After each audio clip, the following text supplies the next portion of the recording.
হঠাৎ করেই আমরা শনিবারে চলে গেছিলাম ঘাগরবুড়ির মন্দিরে।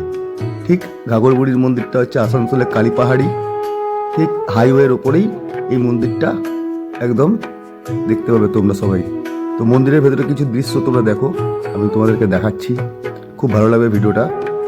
আমার সাথে এক ভদ্রলোক গেছিলেন, যার বাড়িতে আমি আর কি ভাড়া আছি আসানসোলে। তো সেই ভদ্রলোক আর আমি দুজনে মিলে আমরা হঠাৎ করেই বেরিয়ে পড়ি ঘাগরবুড়ির চণ্ডী মাতার মন্দিরে।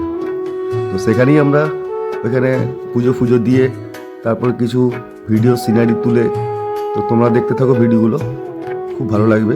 এছাড়াও তোমাদেরকে একটা কথা বলে রাখি যে এই ঘাগরবুড়ির মন্দিরে একটা জোড় আছে, যেমন নদী হয় সেরকমই একটা জোড়। তো এখানে কিছু সাদা ফেনা হয়, যেটা হাওয়ায় উড়ে গায়ে লাগলে নাকি মনস্কামনা পূর্ণ হয়।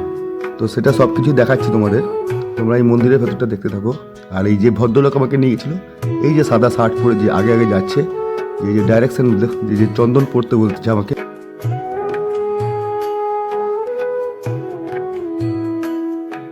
এই ভদ্রলোক এই আগে আগে যিনি যাচ্ছেন ইনি আমার সাথে গেছিল। আর এনার বাড়ি হচ্ছে ঠিক আসানসোলেই, মুরগাসোল। তো আমরা দুজনে খুব এনজয় করি ওইখানে। আবার সবথেকে বড় কথা হচ্ছে যে শনিবার দিনকে ওইখানে মহাপ্রসাদ বসিয়ে খাওয়ায়, তো আমরা সেই মহাপ্রসাদও খেয়েছি, যেহেতু শনিবার ছিল, তো আমার জানা ছিল না। আর এই যে জোটটা, যে জোটটার কথা তোমাদেরকে বলছিলাম, ঠিক সেই জোটটা ওইখানটায় দেখা যাচ্ছে যে সাদা ফেনা ফেনা, ওইখানটাতে ফেনা হয়। আর এই ফেনা যদি হাওয়ায় উড়ে এসে যদি কারোর গায়ে লাগে তাহলে তার মনস্কামনা পূর্ণ হয়। এটা হচ্ছে জোট, অনেক বড়ই জোটটা ছিল।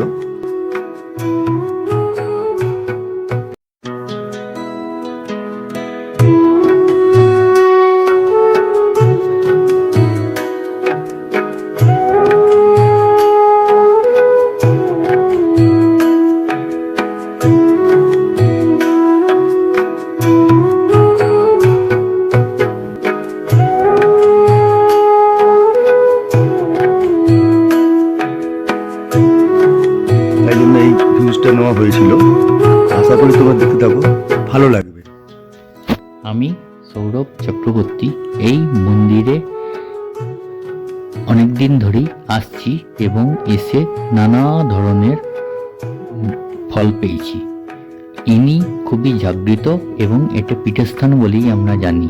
আর আজকে এখানে এসে আমরা মহাপ্রসাদ খেয়ে খুবই আনন্দিত। এখানে প্রায় 2000 লোক এখন খাচ্ছেন আমাদের সাথে। আমি এটাকে খুব সেবামূলক প্রতিষ্ঠান হিসেবে মানি।